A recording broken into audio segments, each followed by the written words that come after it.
ಎಲ್ಲರಿಗೂ ನಮಸ್ಕಾರ ವೀಕ್ಷಕರೇ.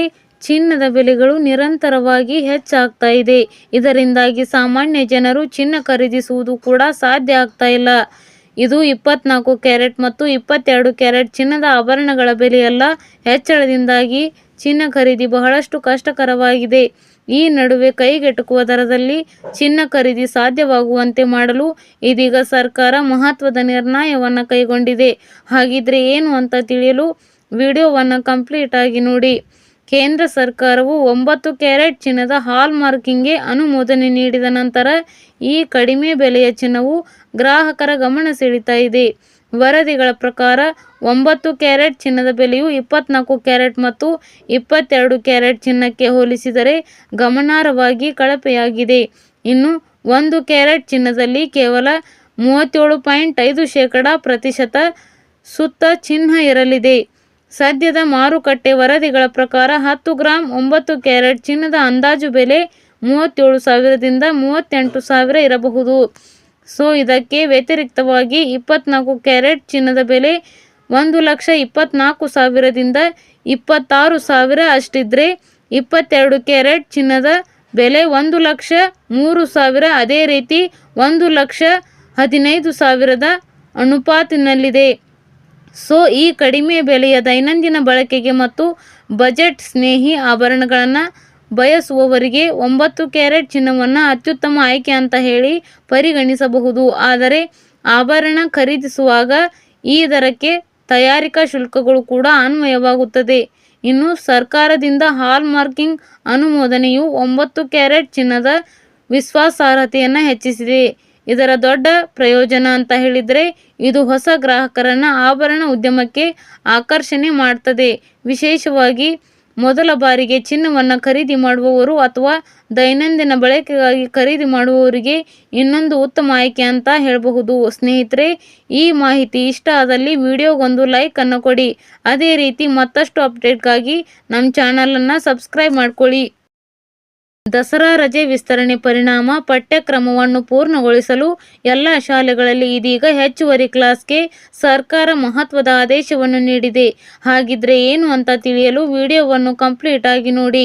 ರಾಜ್ಯದಲ್ಲಿ ದಸರಾ ಹಬ್ಬದ ಹಿನ್ನೆಲೆಯಲ್ಲಿ ವಿಸ್ತರಣೆ ಮಾಡಲಾದಂತಹ ಶಾಲಾ ರಚನೆಯ ಪರಿಣಾಮವಾಗಿ ಶೈಕ್ಷಣಿಕ ದಿನಗಳನ್ನು ಸರಿದೂಗಿಸಲು ಇದೀಗ ರಾಜ್ಯ ಸರ್ಕಾರ ಪ್ರಮುಖ ಆದೇಶವನ್ನು ಹೊರಡಿಸಿದೆ.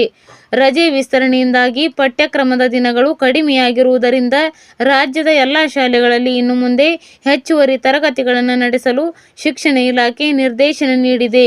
ಈ ಹೆಚ್ಚುವರಿ ತರಗತಿಗಳನ್ನು ನಡೆಸಿ ನಿಗದಿತ ಸಮಯಕ್ಕೆ ಪಠ್ಯಕ್ರಮವನ್ನು ಪೂರ್ಣಗೊಳಿಸಲು ಶಿಕ್ಷಣ ಇಲಾಖೆ ಇದೀಗ ಈ ಮಾರ್ಗಸೂಚಿಯನ್ನು ಹೊರಡಿಸಿದೆ. ಸಾಮಾನ್ಯವಾಗಿ ಅರ್ಧ ದಿನ ಇರ್ತಾ ಇದ್ದಂತಹ ಶನಿವಾರಗಳನ್ನು ಇನ್ನು ಮುಂದೆ ಪೂರ್ಣ ದಿನದ ತರಗತಿಗಳನ್ನು ನಡೆಸಲು ಬಳಸಿಕೊಳ್ಳಬೇಕು ಅಂತ ಹೇಳಿದೆ. ಪ್ರತಿದಿನದ ಶಾಲಾ ವೇಳಾಪಟ್ಟಿಯಲ್ಲಿ ಅಗತ್ಯ ಬದಲಾವಣೆಗಳನ್ನು ಮಾಡಿಕೊಂಡು ಪ್ರತಿದಿನವೂ ಹೆಚ್ಚುವರಿ 1 ಅಥವಾ 2 ಪೀರಿಯಡ್ಗಳನ್ನು ನಡೆಸಲು ಸೂಚನೆ ನೀಡಲಾಗಿದೆ. ಈ ಆದೇಶವು ರಾಜ್ಯಾದ್ಯಂತ ಇರುವ ಎಲ್ಲ ಸರ್ಕಾರಿ ಅನುದಾನಿತ ಮತ್ತು ಅನುದಾನ ರಹಿತ ಶಾಲೆಗಳಿಗೆ ಕಡ್ಡಾಯವಾಗಿ ಅನ್ವಯವಾಗಲಿದೆ. ಹಾಗಿದ್ರೆ ರಜೆ ವಿಸ್ತರಣೆ ಯಾಕೆ? ಈ ಬಾರಿ ದಸರಾ ರಜೆಯನ್ನು ಬರ ಪೀಡಿತ ಪ್ರದೇಶಗಳು ಸೇರಿದಂತೆ ಹಲವು ಭಾಗಗಳಲ್ಲಿ ವಿಸ್ತರಣೆ ಮಾಡಲಾಗಿತ್ತು. ಇದರಿಂದಾಗಿ ವಿದ್ಯಾರ್ಥಿಗಳಿಗೆ ಹೆಚ್ಚಿನ ರಜೆ ಸಿಕ್ಕಿದ್ರೂ ಕೂಡ ಶಾಲಾ ವೇಳಾಪಟ್ಟಿಯಲ್ಲಿ ಅಡಚಣೆ ಉಂಟಾಗಿತ್ತು. ವಾರ್ಷಿಕ ಪರೀಕ್ಷೆಗಳನ್ನು ನಿಗದಿತ ವೇಳಾಪಟ್ಟಿಯ ಪ್ರಕಾರವೇ ನಡೆಸಬೇಕಾಗಿರುವುದರಿಂದ ಪಠ್ಯಕ್ರಮ ಪೂರ್ಣಗೊಳಿಸುವ ಜವಾಬ್ದಾರಿ ಶಾಲೆಗಳ ಮೇಲಿದೆ. ಸರ್ಕಾರದ ಈ ಕ್ರಮವು ಪೋಷಕರು ಮತ್ತು ಶಿಕ್ಷಕರ ವಲಯದಲ್ಲಿ ಇದೀಗ ಮಿಶ್ರ ಪ್ರತಿಕ್ರಿಯೆ ಕೇಳಿ ಬರ್ತಾ ಇದೆ. ಪೋಷಕರು ಪಠ್ಯಕ್ರಮ ಸಮಯಕ್ಕೆ ಮುಗಿಯುವುದಕ್ಕೆ ಸಂತಸ ವ್ಯಕ್ತಪಡಿಸಿದರೆ ಶಿಕ್ಷಕರು ಮತ್ತು ವಿದ್ಯಾರ್ಥಿಗಳಿಗೆ ಹೆಚ್ಚುವರಿ ಕೆಲಸದ ಒತ್ತಡ ಹೆಚ್ಚಾಗುವ ಸಾಧ್ಯತೆ ಇದೆ. ಸ್ನೇಹಿತರೆ, ಈ ಮಾಹಿತಿ ಇಂಪಾರ್ಟೆಂಟಿವ್ ಅನಿಸಿದರೆ ವಿಡಿಯೋಗೊಂದು ಲೈಕ್ ಅನ್ನು ಕೊಡಿ.